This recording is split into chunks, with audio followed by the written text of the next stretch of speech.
Is Uglies better as a book or a movie? Let's break down what each does best and what's missing. Also, I finally got myself an external microphone, so hopefully the sound quality is a lot better.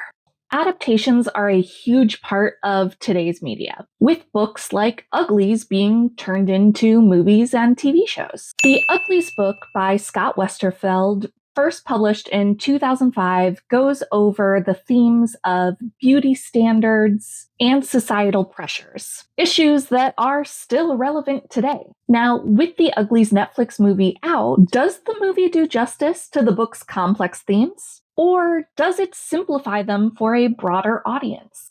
I also have one issue I'm trying to wrap my head around when it comes to this adaptation that I'd like your opinion on, so make sure you stay to the end. There will be spoilers for the book and TV show, so if you don't want to be spoiled, you can use the chapters in the description box below to skip to my overall thoughts at the end. The Uglies book was written by Scott Westerfeld, as I mentioned. And if you're not familiar with Scott, he has published over 30 novels, 25 of which are for young adults. He is best known for his series Uglies, which has kind of become a cornerstone of YA dystopian literature. If you're not familiar with the story of Uglies, Uglies tells the story of Tally, who is about to turn 16 years old. And when you turn 16, you basically go through a procedure that turns you into a pretty from an ugly. So basically where, normal looking people have plastic surgery in order to be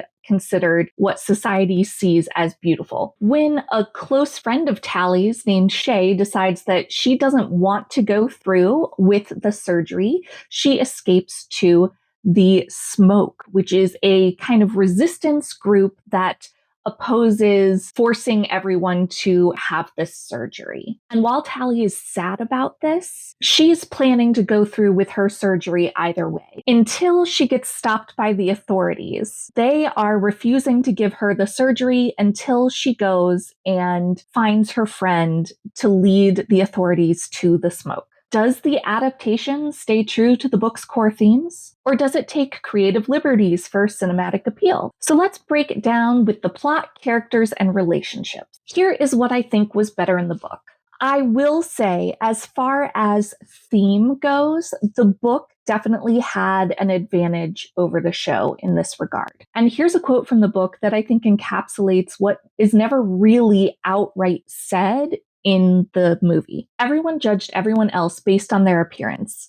People who were taller got better jobs, and people even voted for some politicians just because they weren't quite as ugly as everybody else. So this is in reference to kind of the pre-ugly and pretty society, basically our time. I'm sorry if you got a little microphone ding there. Not really used to it yet. And to be honest with you, I'm not really sure why Netflix didn't embrace this. I know I have my personal feelings about beauty standards in Hollywood, but this book really is about treating each other equally regardless of how you look. And I kind of wish that the movie had pushed that a little bit harder. So there's a character, and I can't remember if his name was the same in the adaptation, but in the book, his name is Croy. And he is definitely smarter in the book. I liked the actor who played this character, but this character was really just there to be like the guy who's like, I don't trust you. Whereas Croy is like, I will trust you to a point, but you're showing me some shady stuff, as opposed to the Croy in the movie who just doesn't like her and doesn't trust her for no reason. So that character is definitely more complex in the book, even though I wouldn't say he has a bigger part in the book than he does in the adaptation. The other thing I liked better in the book was the role of the adults, particularly Maddie, who is David's mother, because they didn't age up the characters in the adaptation. They're still supposed to be teenagers. But in the book, David's parents really do kind of seem to be the leaders of the Smoke. I don't know if I just wasn't reading it that way when I watched the adaptations, but they did not seem like the leaders. David seemed like the leader. I don't really think that makes sense. In the adaptation, David's parents are shown as starting the Smoke, but that David is definitely the current leader of it. And that just doesn't make sense for a teenager. I'm sorry. Am I showing my age? Probably. Here's what I think was better in the show. The orchids. In the beginning of the movie, they tell you right off the bat kind of that the orchids were genetically designed as like an energy source. Does that make sense to me? No, not really. But in the book, at least in the first book, they just seem to be there as a symbol of the dangers of homogeny.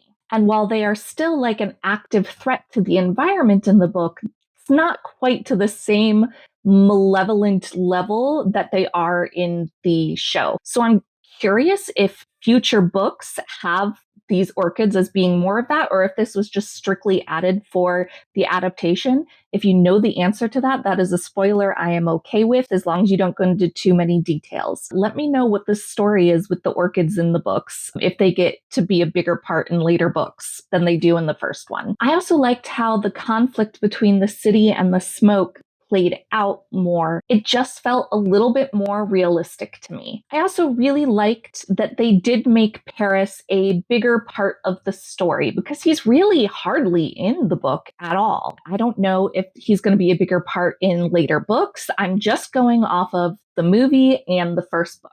Here's what I think could have been better overall after reading both. I didn't like how the book or the adaptation dealt with breaking into the specials compound. I just found both to be completely unrealistic. I think the way they did it in the book didn't make sense and never would have worked. And then in the adaptation, they don't even really show you. So I just didn't like that either way. I also have kind of mixed feelings about Tally lying throughout both the book and the adaptation. By revealing Tally's lie earlier, I just feel like neither of them really revealed Tally lying to the smoke at the right time. And I just have really mixed feelings about it. And honestly, between both, I didn't really feel a need for rebellion. There wasn't enough there for me to say, yes, we should rebel against this. Hello, editing Steph here.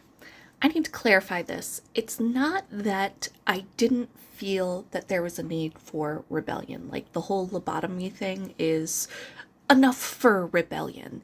It's that I didn't feel from, like, the people a desire for rebellion, if that makes sense. I think the adaptation did a good job at showing you how corrupt the leadership is, but I feel like the book definitely had more focus on the cruel pretties in a way that was understandable. I was kind of confused by them in the adaptation, quite honestly. All right, let's talk about characters. Which version of the characters did I like better? Let's start with David. They made David much more of like your typical resistance hero in the movie. He comes in literally like guns blazing. I mean, not guns, it's a torch, but he comes in, hot and is like leading her through this, and definitely takes more of a leadership role in the smoke, as I mentioned previously. I also think he's a bit more mature and intelligent in the movie. And I kind of give Scott credit for this in the book, because in the book, he reads like a teenage boy. I feel like he got that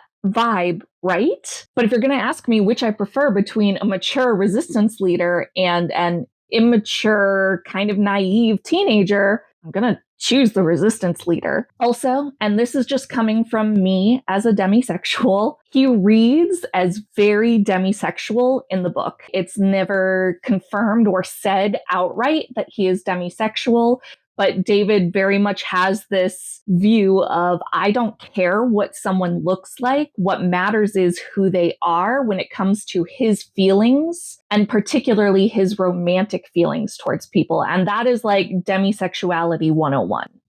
Let's talk about Shay. I loved Shay in the movie. I thought she was spunky and was like the perfect person to kind of get Tally to question her reality. I really liked her non-toxicity, because in the book, I honestly found Shay to be a very toxic character. She's very jealous because she and David apparently did have a relationship, which is kind of vaguely hinted at that maybe Shay had some feelings in the adaptation, but they made it very clear that David didn't return them, or maybe didn't even know about them. Whereas in the book, he knew about them, they were in a relationship, and he kind of dumps her for Tally. However, Shay is pretty awesome when she turns pretty in the book. I'm not going to lie. She's pretty hilarious. And they just didn't capture that in the adaptation the way that I would have wanted if I had read the book first. Let's talk about Tally, our protagonist. I feel like Tally comes off as less desperate to be pretty in the book than she does in the adaptation, which is kind of ridiculous because in what world is this woman ugly? And because of that, though, her motivations for what she's doing don't come off as strong. So I will say, when it comes to nailing the character motivation, I think the adaptation did some good stuff there. However, after reading the book, which does have Tally lying to the smoke for a longer duration than it does in the adaptation, I wish I had seen more guilt from Tally in the adaptation about the fact that she's lying to people that she is starting to come to care for. In the adaptation, I think there's like one major scene right before she burns the locket where you see that guilt, but in the book it's very prolonged, and she has constant like thoughts about how she's lying to these people and how it makes her feel.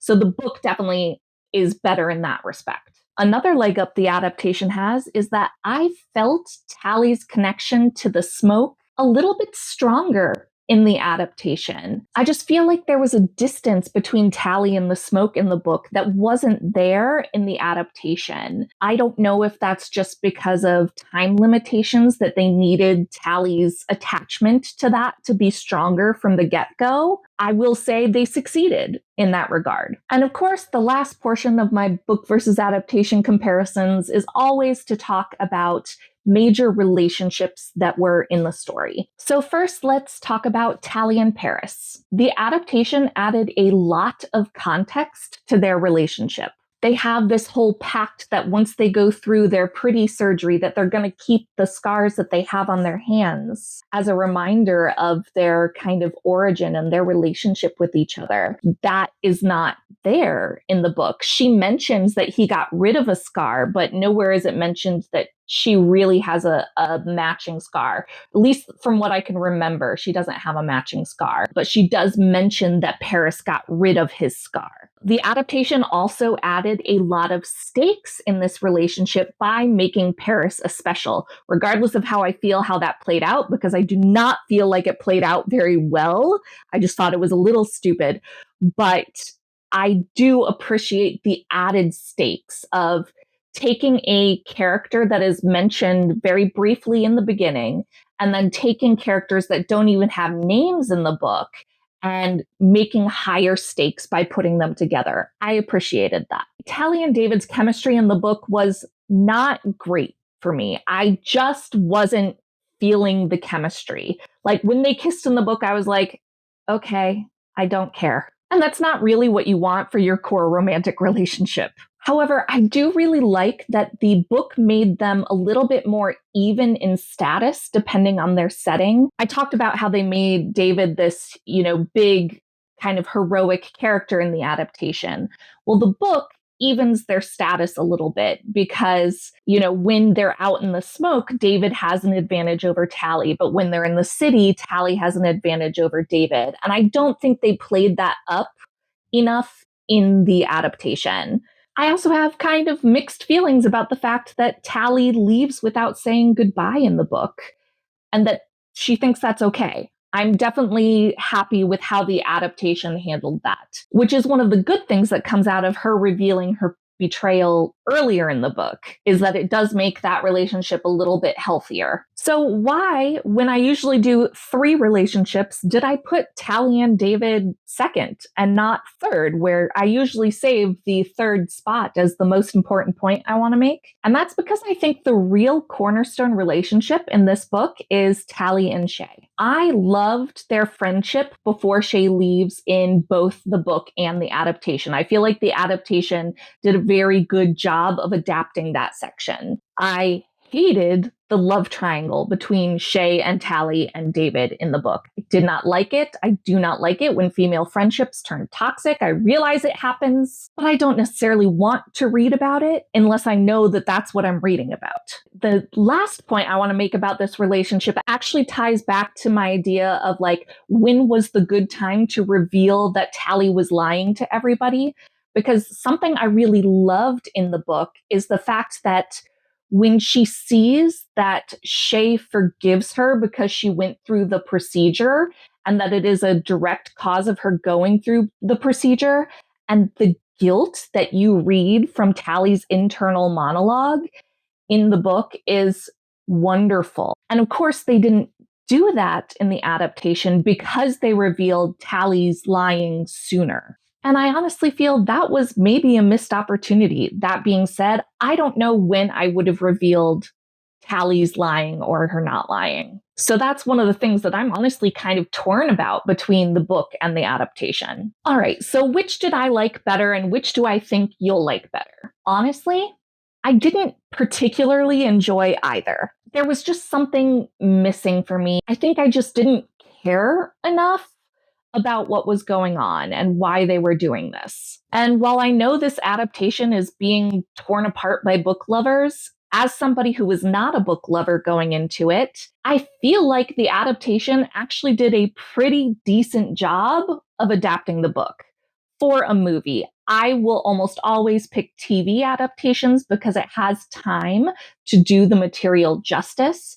Movies don't have that time, so you're typically going to see bigger changes between the movie and the source material just because of time constraints. While I feel like it was a decent adaptation, I don't think it pushed the theme of the book enough.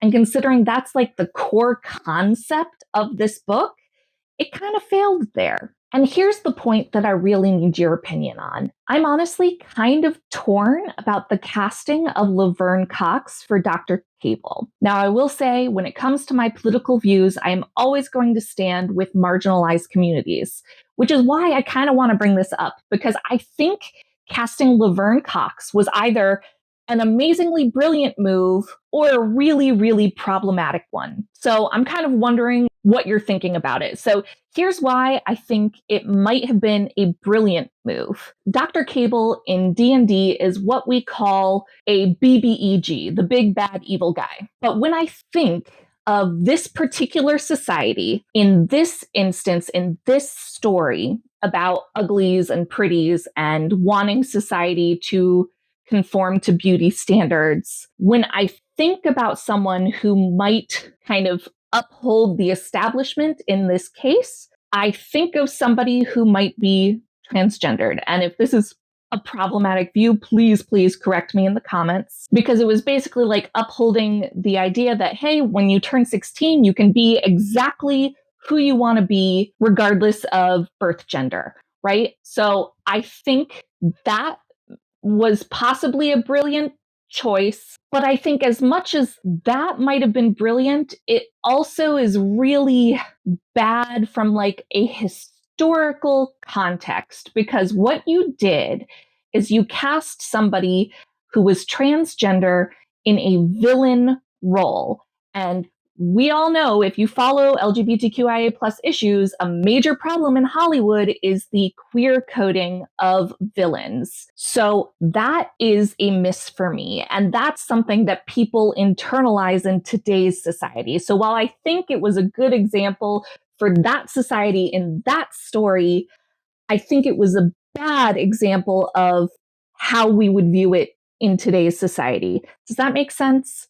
You know, like I said, if this is problematic, you know, please, please, please correct me, because I want to stand for marginalized communities. I just had very mixed feelings about it. It had nothing to do with Laverne Cox. Laverne was brilliant in the role and looked phenomenal. But yeah, that's how I was feeling about it, and I'm very torn. And if you're a fan of book to screen adaptations, you may just like my last book versus adaptation to A Good Girl's Guide to Murder. Does the Netflix adaptation do justice to the best-selling book, or does it fall short? You'll just have to watch it to find out. Let's see what stories tomorrow brings.